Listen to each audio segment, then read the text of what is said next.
மற்றவர்களை பிரமிக்க வைப்பதாப்பா வாழ்க்கை. யார் மீது தவறு? காட்சி 1. அமெரிக்காவில் வசிக்கும் தீபக் விடுமுறையில் பெற்றோரை பார்க்க குடும்பத்துடன் இந்தியா வந்தான். விமான நிலையத்திலிருந்து அப்பாவை கைபேசியில் தொடர்பு கொண்டபோது அது ஒலித்தபடி இருந்ததை தவிர அவர் எடுக்கவில்லை. சரி, இன்னும் 1 மணி நேரத்தில் வீட்டுக்கு தானே போகப் போகிறோம் என்று எண்ணியவன் கால் டாக்ஸியில் கிளம்பினான். 15 நிமிடங்களில் கிழக்கு தாம்பரத்தில் இருந்த நவீன அபார்ட்மெண்ட்டை அடைந்தது கால் டாக்ஸி. அபார்ட்மெண்ட்டை அடைந்து 2-3 முறை காலிங் பெல்லை அடித்தும் கதவு திறக்கவில்லை. ஒருவேளை வீடு பூட்டியிருக்கிறதோ என நினைத்து மறுபடியும் தன் அப்பாவை மொபைல் ஃபோனில் கூப்பிட்டான். ரிங் போனதை தவிர ஃபோன் எடுக்கவில்லை. வேறு வழியில்லாமல் எதிர் வீட்டு காலிங் பெல்லை அடிக்க 2 நிமிடம் கழித்து வெளியில் வந்த அவ்வீட்டுக்காரர். மாமா, அப்பா அம்மா வெளியில் போயிருக்காங்களா? ஃபோன் பண்ணால் எடுக்க மாட்றாங்களே என்றான். உனக்கு விஷயமே தெரியாதா? உங்கள் அப்பா உன்கிட்ட சொல்லலையா? இல்லையே மாமா, என்ன விஷயம்? உனக்கு தெரியாதது ஆச்சரியமாக இருக்குது. உங்கள் அப்பாவும் அம்மாவும் முதியோர் இடத்துல இருக்கிறாங்க. யாராவது வந்தால் கொடுக்க சொல்லி அட்ரஸ் கொடுத்துருக்காங்க உங்கள் அப்பா. இது எடுத்துகிட்டு வரேன்னு சொல்லியபடியே உள்ளே சென்று எடுத்து வந்து கொடுத்தார். இவங்களுக்கு என்னாச்சு? எல்லா வசதிகளும் நிறைஞ்ச அப்பார்ட்மெண்ட் இருக்கையில் ஏன் முதியோர் இல்லத்தில் போய் தங்கணும் என்று குழம்பி போனான். தேங்க்ஸ் மாமா, நான் வரேன் என சொல்லி கிளம்பினான். அதுவரை மொபைல் ஃபோனில் பேசிக்கொண்டிருந்த அவன் மனைவி பிரீத்தி என்னாச்சு தீபக் என்று கேட்டாள். என்னத்தை சொல்ல? முதியோர் இல்லத்தில் தங்கியிருக்கிறாங்களாம் என்றான் கோபத்துடன். முதியோர் இல்லமா? ஏன் வீட்டை விட்டுட்டு என்றால் ஆச்சரியத்துடன். அப்பார்ட்மெண்ட் வளாகத்தை விட்டு வெளியிலே வந்து கால் டாக்ஸியில் ஏறியதும் முடிச்சூர் போப்பா என்று சொன்ன தீபக் மீண்டும் தன் அப்பாவை மொபைலில் தொடர்பு கொள்ள முயன்றான். அவர் எடுக்கவில்லை என்றதும் கோபத்தில் அவன் முகம் சூடானது. எங்கே போகிறோம் என்று கேட்டாள் பிரீத்தி. அமைதி இல்லம். சொன்னவனின் குரல் அதிர்ந்தது. காரிலிருந்து இறங்கியவரின் கண்ணில் பட்டது அமைதி ஹோம் போர்டு. மகனையும் மனைவியும் அழைத்து கொண்டு இல்லத்தின் உள்ளே சென்றார் தீபக். வரவேற்பில் அமர்ந்திருந்தவள், யார் நீங்க, என்ன வேணும் என்று கேட்டார். ராமச்சந்திரன் மாலதி அம்மாளை பார்க்கணும். வியர்வையை துடைத்தபடியே சொன்னான். பிரீத்தியும் மகனும் மொபைலை நோண்டியபடி இருந்தனர். நீங்க அவங்களோட பையன் என்றான் தயக்கத்துடன். அவனை உட்கார சொன்னவர், சின்ன நிகழ்ச்சி நடக்குது சார். பெரியவங்களோட நேரம் செலவழிக்கிறதுக்காக ஒரு கம்பெனியிலேருந்து வந்திருக்கிறாங்க. கொஞ்சம் வெயிட் செய்யுங்க என சொல்லி உள்ளே சென்றார். சிறிது நேரத்தில் மகிழ்ச்சியுடன் அங்கே வந்தனர் தீபக்கின் பெற்றோர். வெறுப்பும் கோபம் இரண்டும் சேர்ந்து அவர்களை வெறித்தவன், என்னப்பா இதெல்லாம், என்ன நினச்சிக்கிட்டு இங்கே வந்தீங்க என்றான். தீபக் அம்மாவின் குரல். சாப்பிட்ட உடனே மூச்சு வாங்குதுப்பா. இப்போ எல்லாம் ஒன்றும் முடியலை என்றபடி அவன் அருகில் அவன் அம்மா அமர, அம்மா முதல்ல இங்கேருந்து கிளம்புங்க, என்ன மடத்தனம் என்று கர்ஜித்தான். அங்கு வந்த தீபக்கின் அப்பாவிடம், ஏமாம்மா, உங்களுக்காக தானே எல்லா வசதியும் இருக்கிற மாதிரி அப்பார்ட்மெண்ட் வாங்கி கொடுத்துருக்குறோம். சொல்லாமல் கொள்ளாமல் நீங்கள் பாட்டுக்கு முதியோர் இல்லத்தில் வந்து தங்கிட்டீங்களே. உங்கள் மகன் எவ்வளோ ஷாக் ஆகிட்டார் தெரியுமா என்றாள் பிரீத்தி. என் மானத்தை வாங்கணுன்னே இங்கே வந்து தங்கியிருக்கிறீங்க. ரிசப்ஷனில் இருந்தவக்கிட்ட நான் உங்கள் பையன் சொல்கிறப்ப எப்படி கூனி குறுகி போயிட்டேன்னு தெரியுமா? உங்களுக்கு அப்பார்ட்மெண்ட்டில் வசதி குறைவுனா எங்கிட்ட ஒரு வார்த்தை சொல்லியிருந்தா எவ்வளோ செலவானா பரவாயில்லன்னு வேறு வசதியான ஃப்ளாட் வாங்கி அதில் உங்களை ராஜா மாதிரி தங்க வச்சிருக்க மாட்டேனா என்றவன்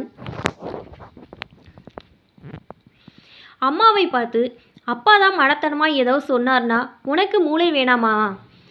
எதிர் ஃப்ளாட்டில் குடியிருக்கிற மாமா உனக்கு விஷயமே தெரியாதா கேட்டபோது அந்த இடத்துல என்னால் நிற்கவே முடியலை. உன் கோபம் புரியுதுப்பா. ஆனா என்னப்பா ஆனா? கோபமாக ஆரம்பித்தவனை அமைதியாக இருக்கும்படி சைகையினால் கட்டளையிட்டவர், உங்ககிட்ட சொல்லாமல் நாங்கள் இந்த முடிவை எடுத்திருக்க கூடாது தான். ஆனால் முதல்ல ஒன்று புரிஞ்சுக்க, நாங்கள் இங்கே வந்தது மாற்ற முடியாத முடிவுனே சொல்லலாம் என்றதும் அதிர்ச்சியுடன் அப்பாவை பார்த்தான். ஆமாம் தீபக், உங்ககிட்ட முதல்ல ஏன் சொல்லலன்னு கேட்ட இல்லையா? சொன்னால் உனக்கு புரியாது, ஒத்துக்க மாட்ட, தர்க்கம் செய்வ. நீ சொன்னியே, அந்த அப்பார்ட்மெண்ட்டில் எங்களுக்கு என்ன குறைண்டு, வசதியில் எந்த ஒரு குறையும் இல்லை. ஆனால் எங்களால் எதிர் வீட்டுக்காரரு கூட சந்தித்து பேச முடியலங்க தான் பெரிய குறை. மாதத்தில் 2-3 முறை ஹலோ சார் சௌக்கியமா, அவ்வளோதான் பேச்சு. எதிர் ஃப்ளாட்டுக்காரர் தான் இப்படின்னா மற்ற ஃப்ளாட்டில் எல்லாம் யார் இருக்கிறாங்கன்னே தெரியாது. நாங்கள் கூட சில பேர் கூட பழக முயற்சி செய்தோம், யாரும் ஈடுபாடு காட்டினாதானே. நாள் முழுக்க நாங்கள் 2 பேரும் எங்களுக்குள்ளே என்னத்தப்பா பேசிக்கிறது? இங்கே ஏன் வந்தோன்னு கேட்டியே, இங்கே எல்லோரும் எங்கள் வயசுக்காரங்க, மனம் விட்டு பேசுகிறோம். சண்டை சச்சரவுகளும் வரதான் செய்யும், அதுவும் வாழ்க்கைக்கு தேவைதானே. பேசி பழக மனுஷங்க இல்லாதது என்ன வாழ்க்கை? நீ வேலை கிடைச்சதும் அமெரிக்கா போயிட்ட. உன்னை போகாதன்னு சொல்ல எங்களுக்கு உரிமை இருக்கான்னு தெரியல. ஏன்னா அது உன் விருப்பம், உன் வாழ்க்கை. எங்க கதி வெறும் கட்டடம் மட்டும் வாழ்க்கை ஆயிடுமா? இங்கே எங்களோட பேசி பழக நிறைய பேர் இருக்காங்க. எங்கள் மனசுக்கு நிறைவாக இருக்குது.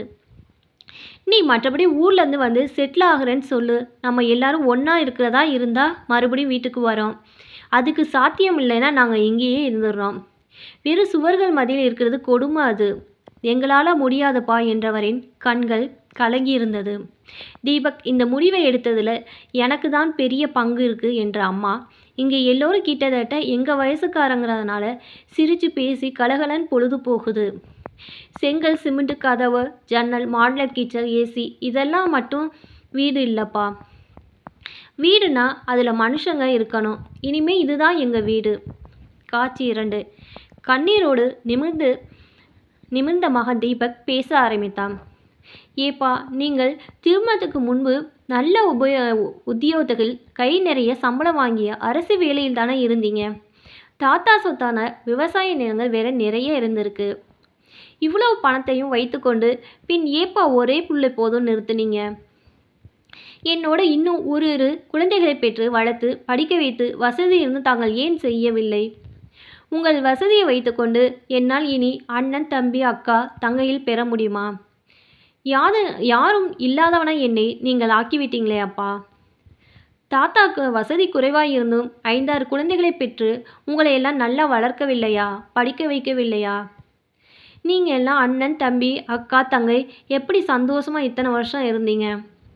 உங்கள் அண்ணன் தம்பி எல்லாம் நிறைய குழந்தை குட்டியோடு சந்தோஷமாக தானப்பா ஊரில் இருக்கிறாங்க. மற்றவங்க பெருசாக நினைக்கணும் என்னையும் ஹாஸ்டலில் தங்க வைத்து படிக்க வைத்து படிப்பு என்று என் இளமையில் எனக்கு கிடைக்க வேண்டிய அத்தனை சந்தோஷமும் இல்லாமல் செய்தீங்களேப்பா. உங்களுக்கு பிறகு எனக்கு யாருப்பா இருக்கா? எனக்கு நல்ல வேலை கிடைத்தும் அங்கே போனால் உனக்கு துரோகம் செய்கிறோம்னு என்று என்னை என் மனசாட்சி தினம் தினம் கொள்கிறது. உங்களுக்கு தெரியாதாப்பா? அங்கேயும் வந்து தங்குங்கன்னா தங்க மாட்டேன் என்கிறீங்க. என் மனைவி, அவள் வீட்டில் அவளும் ஒரே பெண். அவள் அம்மா அப்பாவும் உங்களை போன்ற நிலைதான். என்னை போன்று அவளும் அவங்க அப்பா அம்மாவை வயதான காலத்தில் பக்கத்தில் வைத்து பாதுகாக்க முடியவில்லை என்ற கவலை. இது எல்லாம் எங்கள் தவறாப்பா. ஒரே பிள்ளையான என்னையும் நல்லா படித்தாதான் பெரிய வேலைக்கு போய் நிறைய சம்பாதிக்கலாம் என என்னை ஹாஸ்டல்லே தங்க வைத்தபோது நீங்கள் சொன்னது உங்களுக்கு ஞாபகம் இருக்குதாப்பா? நீங்கள் அம்மா எவ்வளோ பெரிய வீடு, சித்தப்பா பையன், பெரியப்பா பிள்ளைங்கன்னா அவ்வளோ பேர் இருந்தும் என்னை சின்ன வயதிலிருந்தே ஹாஸ்டலில் தங்கி படிக்க வைத்தப்ப நான் எவ்வளோ கஷ்டப்பட்டேன் என்பது உங்களுக்கு தெரியாதாப்பா? அப்பையும் இது போல தான் பெரிய வீட்டில் நீங்களும் அம்மாவும் மட்டும்தானப்பா இருந்தீங்க. அப்போ தோணலையா நம்ம பிள்ளை நம்மளோட தங்கியிருந்து படிக்க வைக்க வேணும் என்று? நம்ம சொந்த ஊரான தஞ்சாவூரிலே நம் நிலங்களில் விவசாயத்தை பார்த்து கொண்டு நான் படிப்புக்கு ஏற்ற ஒரு வேலையை அங்கேயே தேடிக்கிட்டு சித்தப்பா பிள்ளைங்க பெரியப்பா பிள்ளைங்க என்னது நம்ம சொந்த பந்தத்தோடு நானும் நிம்மதியாக இருந்திருப்பேன். நீங்களும் கடைசி காலத்தில் நிம்மதியாக இருந்திருக்கலாம்லப்பா. நம்ம சித்தப்பா பெரியப்பா பிள்ளைங்க எல்லாம் வசதி குறைவாக இருந்தாலும் கூட்டு குடும்பம் நிம்மதியாக தானப்பா ஊரில் இருக்காங்க. என் பிள்ளைய நல்லா படிக்க வைத்து அமெரிக்காவை வேலைக்கு அனுப்ப போகிறேன்னு நம்ம சொந்த பந்தத்திலும் ஊர் முழுவதும் நீங்கள் சொல்லிக்கிட்டு இருந்ததே நான் என் சின்ன வயசில் பல முறை கேட்டு தான் நான் உங்கள் எண்ணத்தை நிறைவேற்ற வேண்டும் என வைராக்கியத்தோடு படித்து அமெரிக்காவுக்கு போனேன். சென்னையிலும் வீடு வாங்கினேன். இப்போ என்ன குறை சொல்கிறீங்களே, இது சரியாப்பா? ஊரில் 4 பேர் பெருசாக நினைக்கணும் வாழ ஆரம்பித்ததால் இப்போ நம்ம சந்தோஷம் தான் இழந்து வெளியில் காட்டிக்க முடியாமல் இருக்கோம்ப்பா. மற்றவன் பிரமிக்க வைப்பதாப்பா வாழ்க்கை. யார் மீது தவறு?